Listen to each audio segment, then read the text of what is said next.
अब अपन गाउस के नियम की लास्ट 5 एप्लीकेशन करते हैं। वो क्या है? आवेशित अचालक गोला है। आवेशित क्या है? अचालक गोला। अचालक गोले का मतलब क्या हुआ? जैसे लकड़ी का है, उसके कारण अपन को विद्युत क्षेत्र की तीव्रता ज्ञात करनी है। तो इसके भी 3 पॉइंट होंगे। एक, आवेशित अचालक गोले के बाहर, एक आवेशित अचालक गोले के पृष्ठ पर, और तीसरा आवेशित अचालक गोले के अंदर। तो तीनों स्थितियों में अपन यहाँ पर विद्युत क्षेत्र की तीव्रता ज्ञात करते हैं। तो देखिए यहाँ पे सबसे पहले अपन बात करते हैं फर्स्ट पॉइंट की, कि आवेशित अचालक गोले के बाहर विद्युत क्षेत्र की तीव्रता। ठीक है भाई। तो यहां पे लिख देता हूं capital R is less than small r, क्योंकि अब अपन जो बिंदु लेंगे वो अचालक गोले के बाहर की साइड लेंगे, तो सेंटर से दूरी ज्यादा हो जाएगी। ठीक है। देखिए यहाँ पे अपन ये बात करते हैं,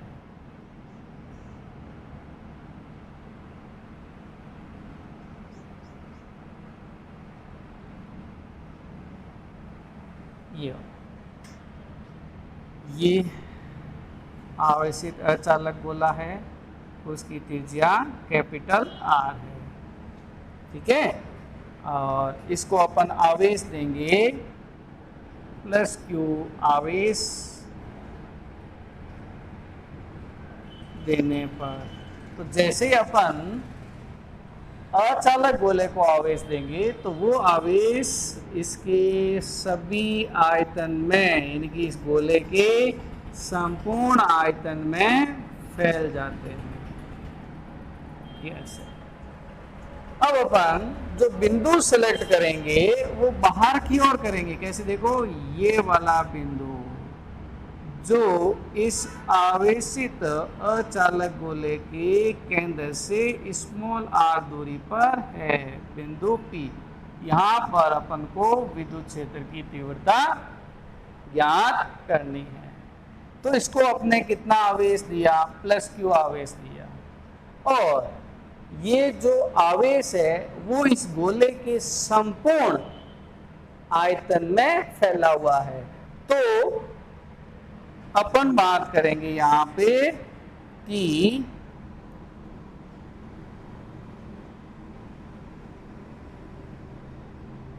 गोले के लिए आयतनिक आवेश घनत्व वो होता है sigma equals to Q upon V। तो ये जो एक गोला है और कैपिटल R त्रिज्या का है, तो इसके लिए आयतन जो होगा वो होता है 4/3 पाई कैपिटल R क्यूब, यानी कि घनत्व हो जाएगा रो इक्वल्स टू Q आवेश दिया अपॉन कितने आयतन में फैला? 4/3 पाई कैपिटल R क्यूब। समीकरण नंबर 1 देंगे। ठीक है भाई। अब अपन पहले के बात करते हैं कि बाहर की तरफ हो तो अपन गाउस के पृष्ठ की कल्पना करते हैं।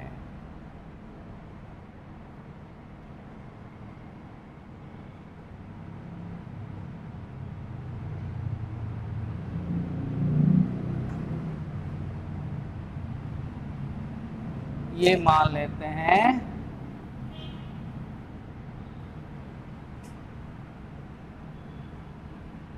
काल्पनिक गोलीय गाउसीय पृष्ठ है। ठीक है भाई। तो अपन वही मेथड रखते हैं कि पहले गाउस के नियम से और फिर फ्लक्स से, विद्युत फ्लक्स की परिभाषा से विद्युत फ्लक्स निकालेंगे और फिर बराबर कर देंगे तो अपन को विद्युत क्षेत्र की तीव्रता प्राप्त हो जाएगी। तो देखिए अब अपन बात करते हैं कि गाउस के नियमानुसार विद्युत फ्लक्स वो होता है phi equals to sum of Q upon epsilon naught. तो सम ऑफ क्यू का मतलब इस पर आवेश कितना दिया, प्लस क्यू, यानी कि क्यू अपॉन एप्सिलॉन नॉट, समीकरण नंबर 2। ये गाउस के नियम की सहायता से आ गया। अब अपन बात करते हैं आगे परिभाषा से।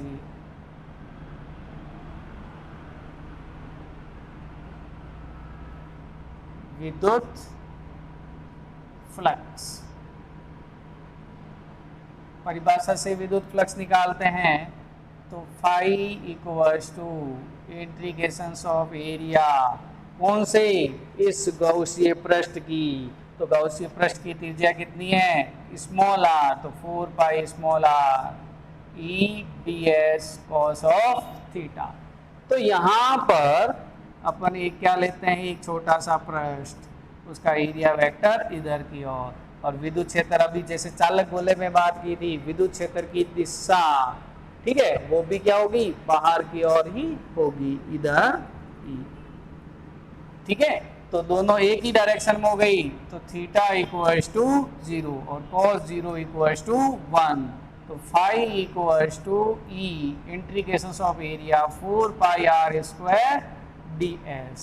तो इसका जो मान होगा, यानी कि integration of area 4 pi R square यानी कि ds, तो ये जो वैल्यू आएगी वो आ जाएगी 4 पाई आर स्क्वायर।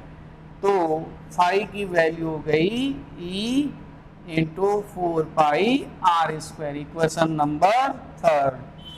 तो थर्ड और सेकंड को बराबर कर दें, by equation second and third implies that, तो E into 4 pi R square equals to Q upon epsilon not.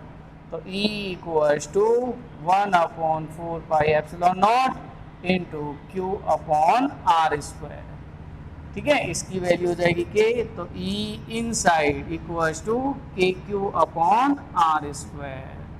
ये हो जाएगा अपने अंदर की ओर विद्युत क्षेत्र की तीव्रता। और सदिश रूप में लिखेंगे तो E vector equals to KQ upon R square और आर कैप, ये आ जाएगी इनसाइड विद्युत क्षेत्र की तीव्रता। अब अपन बात करते हैं आगे कि आवेशित अचालक गोला है, उसके सतह पर विद्युत क्षेत्र की तीव्रता कितनी होती है। तो देखिए अपन सेकंड पॉइंट की बात करते हैं, आवेशित अचालक गोले के कारण के सतह पर विद्युत क्षेत्र की तीव्रता।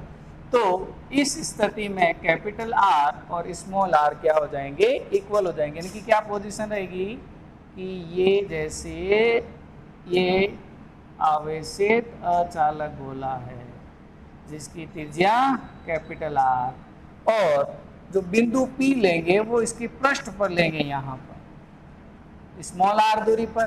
तो देखिए स्मॉल आर और कैपिटल आर क्या हो गए, इक्वल हो गए, यानी कि ये हो गया। तो अपने ये वाली जो इक्वेशन निकाली थी थर्ड, तो इसमें अपन को क्या करना है, यानी कि ई इनसाइड के लिए निकाला था, E inside equals to KQ upon R square, ये इनसाइड के लिए निकाला था। अब अपन सतह के लिए बात करेंगे तो इसमें कोई चेंज नहीं है, सिर्फ क्या है, capital R equals to small R, यानी कि E surface equals to KQ upon capital R square हो जाता है, यानी कि जो कैपिटल आर है वो स्मॉल आर के इक्विवेलेंट हो जाता है, ठीक है भाई। अब अपन बात करते हैं नेक्स्ट इसके थर्ड पॉइंट की।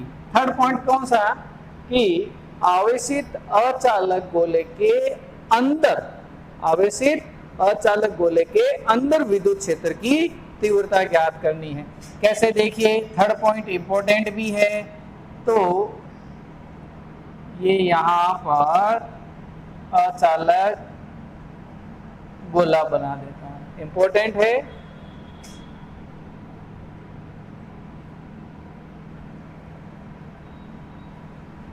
ये आवेशित अचालक गोला है, इसकी त्रिज्या कैपिटल आर है, ठीक है। अब अपन इसको आवेश देते हैं, आवेश देते हैं प्लस क्यू आवेश। कितना देते हैं? प्लस क्यू आवेश। जैसे ही अपन अचालक गोले को प्लस क्यू आवेश देंगे तो ये प्लस क्यू आवेश इस चालक गोले के संपूर्ण आयतन में समान रूप से फैल जाते हैं, ठीक है। तो इस स्थिति में अचालक गोला कौन सा, कैपिटल आर त्रिज्या के लिए आयतनिक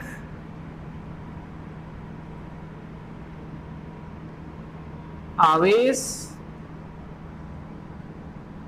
घनत्व rho equals to Q upon, Q आवेश दिया है, अपॉन इस अचालक गोले का आयतन। तो अचालक गोले का आयतन होता है 4/3 पाई कैपिटल आर क्यूब। ये इक्वेशन नंबर फर्स्ट दे देंगे। अब अपन क्या करते हैं कि और आवेशित अचालक गोले के अंदर विद्युत क्षेत्र की तीव्रता निकाल। तो अंदर, इसके अंदर कहीं पे भी पॉइंट हो सकता है। मान लीजिए मैं पॉइंट लेता हूं ये वाला, तो ये हो गया यहां से इस अचालक गोले के केंद्र से इसकी दूरी मान लेते हैं स्मॉल आर पर बिंदु P। तो अब capital R is greater than small R, ठीक है। तो यहाँ पर विद्युत क्षेत्र की तीव्रता ज्ञात करने के लिए अपन एक काल्पनिक गाउसीय पृष्ठ की कल्पना करते हैं। ये क्या है? काल्पनिक गोलीय गाउसीय पृष्ठ है, ठीक है भाई। तो आपने आवेश जो दिया था वो दिया था प्लस क्यू आवेश, और वो इस जो बड़ा वाला जो गोला है ये क्या है, यहाँ पे लिख देते हैं अपन अचालक गोला, और इसका आयतन में मान लेता हूं v equals to 4/3 pi capital R cube. और काल्पनिक गाउसीय पृष्ठ है, उसका जो आयतन है यानी कि इसका आयतन गाउसीय पृष्ठ का आयतन वो हो गया, मान लेते हैं v dash equals to 4/3 pi small R cube होगा, ठीक है भाई। अब देखिए ये Q capital Q small Q आवेश है वो इस गोले को दिया है, अचालक गोले को दिया है। तो अंदर वाला जो गोला है उसके अंदर आवेश की मात्रा कम है। तो अपन बात करते हैं कि माना गाउसीय पृष्ठ में उपस्थित आवेश, मान लेते हैं कि आवेश कितना है, Q डैश है। अब अपन लास्ट रिजल्ट में आंसर जो है वो Q के फॉर्म में ले आएंगे। तो मान लिया कितना आवेश है इसके अंदर, Q डैश है। अब अपन को बिंदु P पर विद्युत क्षेत्र की तीव्रता ज्ञात करनी है। तो इसके दो मेथड होते हैं, क्या होते हैं कि भाई एक तो बाई गॉस लॉ से अपन विद्युत फ्लक्स निकालते हैं, और दूसरा ज्ञात करते हैं अपन कि फ्लक्स की परिभाषा से विद्युत फ्लक्स का मान निकालते हैं, फिर दोनों को बराबर करते हैं। तो चलो देखो, तो पहले अपन बात करते हैं गाउस के नियमानुसार। गाउस के नियमानुसार की बात करेंगे तो फ्लक्स होता है वो phi equals to sum upon Q upon epsilon naught. तो गाउसीय पृष्ठ कौन सा है, स्मॉल आर त्रिज्या वाला। तो स्मॉल आर त्रिज्या वाला जो गोला है उसके अंदर आवेश कितना है, Q डैश। तो यहाँ सम ऑफ Q का मतलब हो गया Q dash upon epsilon not. Equation number second ले देते हैं। ठीक है भाई। अब अपन बात करते हैं आगे परिभाषा के अनुसार। परिभाषा के अनुसार परिभाषा के अनुसार विद्युत फ्लक्स निकालेंगे तो phi equals to integration of area. अब इस स्मॉल गोले का है तो ये हो जाएगा 4 पाई आर स्क्वायर, इसका क्षेत्र है, और E D S cos of theta, ये होता है फॉर्मूला। अब देखिए यहां पर एक छोटा सा प्रश्न लूंगा, उसका एरिया वेक्टर डी एस इधर की ओर, और यहां से विद्युत क्षेत्र भी इसी डायरेक्शन में होगी, यानी कि थीटा की वैल्यू जो होगी 0 होगी। तो थीटा इक्वल्स टू 0 होता है तो cos 0 इक्वल्स टू 1 हो जाता है। तो phi equals to E bar आ जाएगा integration of area 4 pi R square और ds, इसकी वैल्यू किसके बराबर है 4 पाई आर स्क्वायर की, यानी कि E into 4 pi R square. समीकरण नंबर 3। तो ये अपने निकाला था गाउस के नियम से फ्लक्स, और ये निकाला है परिभाषा से फ्लक्स। तो दोनों को बराबर करते हैं by equation second and third implies that E into 4 pi r square equals to Q dash upon epsilon naught, यानी कि E equals to 1 upon 4 pi epsilon naught Q dash upon r square। तो देखिए अपने जो answer निकालना है वो Q के फॉर्म में निकालना है, क्योंकि अपने आवेश कितना दिया है Q दिया है। इसको समीकरण नंबर अपन मान लेते हैं 4 है। तो जो स्मॉल r त्रिज्या की काल्पनिक गाउसीय पृष्ठ के लिए आयतनिक आवेश घनत्व वो हो जाएगा रो इक्वल्स टू आवेश कितना है Q डैश अपॉन आयतन कितना है 4/3 pi small R Q equals. ठीक है भाई। तो यहां से अपन Q डैश निकालते हैं।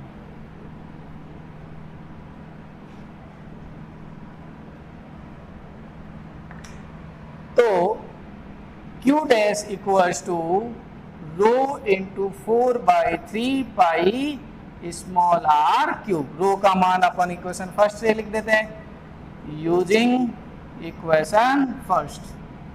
तो Q dash equals to rho की वैल्यू देखिए क्या है, ये रहा Q upon 4/3 pi capital R cube into 4/3 pi small R cube, pi से पाई 4 से 4, यानी कि Q और small R cube upon capital R cube. ये इक्वेशन नंबर हो गई अपने 5th।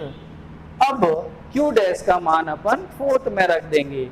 तो equation 5th put in equation 4। तो E equals to 1 upon 4 pi epsilon naught into 1 upon R square, और Q डैश की value Q R cube upon capital R cube. तो देखिए ये स्क्वायर है, ये क्यूब है, कट जाएगा। Overall E equals to 1 upon 4 pi epsilon naught और Q R upon capital R cube, ये आ जाएगा इनसाइड। ठीक है, ये आ जाएगा अचालक गोले के अंदर की ओर विद्युत क्षेत्र की तीव्रता, या फिर इसको K लिख देंगे तो हो जाएगा E inside equals to KQ small r upon capital R cube. ये इक्वेशन नंबर 6 दे देते हैं। तो इस प्रकार अपने अचालक गोले के कारण विद्युत क्षेत्र की तीव्रता बाहर सतह पर और अंदर की ओर निकाली है। अब अपन इसी के बाद में अपन विद्युत क्षेत्र की तीव्रता और दूरी r के मध्य ग्राफ बनाते हैं। तो देखिए कैसे बनता है।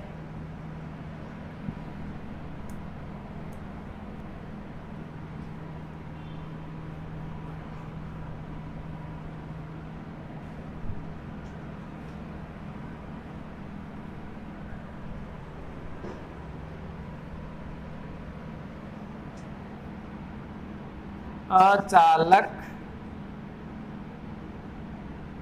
गोले के लिए आवेशित अचालक गोले के लिए विद्युत क्षेत्र की तीव्रता E व दूरी स्मॉल r के मध्य ग्राफ। इंपॉर्टेंट है, कई बार ग्राफ पूछ लेते हैं कि आवेशित अचालक गोले के लिए विद्युत क्षेत्र की तीव्रता और दूरी के मध्य क्या बनाना है, ग्राफ बनाना है। तो देखिए अपने E इनसाइड जो निकाला था KQ/r² निकाला था और E सरफेस पे निकाला था KQ/R²। और E इनसाइड जो निकाला था वो ये रहा, यानी KQ/r/R3। ये अपने तीनों विद्युत क्षेत्र की तीव्रता निकाली थी अचालक गोले के कारण। तो अब अपन इसमें दूरी और तीव्रता के बीच में ग्राफ ड्रॉ करें तो कैसा होगा उसकी बात अपन करते हैं। तो देखिए यहाँ पर मैं एक अचालक गोला बताता हूं। अब इसको आवेश दिया +Q, तो +Q आवेश दिया तो आवेश सभी जगह क्या हो जाएगा, समान रूप से, यानी कि इसके संपूर्ण आयतन में फैल जाता है। और इस गोले की जो त्रिज्या है वो R है। अब अपन बात करते हैं ये दूरी स्मॉल r और इधर की ओर E, यानी कि विद्युत क्षेत्र की तीव्रता। ठीक है भाई। अब देखिए अपन किसकी बात कर रहे हैं, दूरी और विद्युत क्षेत्र की तीव्रता के बीच में। तो फर्स्ट में बात करें तो ये KQ एक्स्ट्रा है, तो E इनसाइड समानुपाती E आउटसाइड है, E आउटसाइड होता है, E आउटसाइड KQ/R²। और यहाँ पे बात करें तो E इनसाइड समानुपाती R होगा, क्योंकि अपन गोले की त्रिज्या R उसमें कोई चेंज नहीं कर रहे हैं, K के मान में कोई चेंज नहीं कर रहे हैं, आवेश उतना ही रख रहे हैं और सिर्फ किसकी बात कर रहे हैं कि दूरी चेंज करें तो विद्युत क्षेत्र की तीव्रता पर क्या प्रभाव पड़ेगा। तो इसके लिए अपन एक ग्राफ बनाते हैं। यहाँ से ये सरफेस है, ये डॉट डॉट लाइन, तो ये सरफेस है। तो देखिए सरफेस से जैसे ही अपन बाहर आएंगे, इस पृष्ठ से बाहर आएंगे, तो R की वैल्यू क्या होगी, बढ़ेगी। R की वैल्यू बढ़ेगी तो E क्या होगा, घटेगा। तो इसका जो ग्राफ बनेगा बाहर की ओर ऐसा बनेगा, E आउटसाइड समानुपाती 1/R²। उसके बाद सरफेस पे क्या हो गया, मैक्सिमम। अब सरफेस से जैसे ही अंदर आए तो अंदर की बात ये हो गई, अंदर की R अगर घटता है तो विद्युत क्षेत्र की तीव्रता भी घटती है। अगर R 0 हो जाता है तो E भी क्या हो जाएगा, 0 हो जाएगा। ठीक है, तो इसका मतलब क्या हुआ, E समानुपाती R, यानी कि R समानुपाती E। दूरी कम करेंगे, बढ़ाएंगे तो E समानुपाती रूप में घटेगा या फिर बढ़ेगा। किसके लिए, अचालक गोले के अंदर की ओर की बात कर रहे हैं। तो अब जो ग्राफ बनेगा वो ऐसे बनेगा, इनकी ई इनसाइड समानुपाती आर। ये इस टाइप से अपन अचालक गोले के लिए ग्राफ बनाते हैं, दूरी विद्युत और दूरी आर और विद्युत क्षेत्र की तीव्रता के बीच में। इसी प्रकार अपने इससे पहले जो निकाला था आवेशित चालक गोले के कारण निकाला, तो चालक गोले में ये वाली जो लाइन है वो नहीं होती है। सेम ऐसा कैसा ग्राफ बनता है, पर ये नहीं होता है। क्यों नहीं होता है? क्योंकि चालक गोले के अंदर विद्युत क्षेत्र क्या होता है? जीरो होता है, जबकि अचालक गोले के अंदर विद्युत क्षेत्र जीरो नहीं होता है। ठीक है भाई, तो इस प्रकार अपने आज गाउस के नियम की ये 5 एप्लीकेशन कंप्लीट की है। Thank you.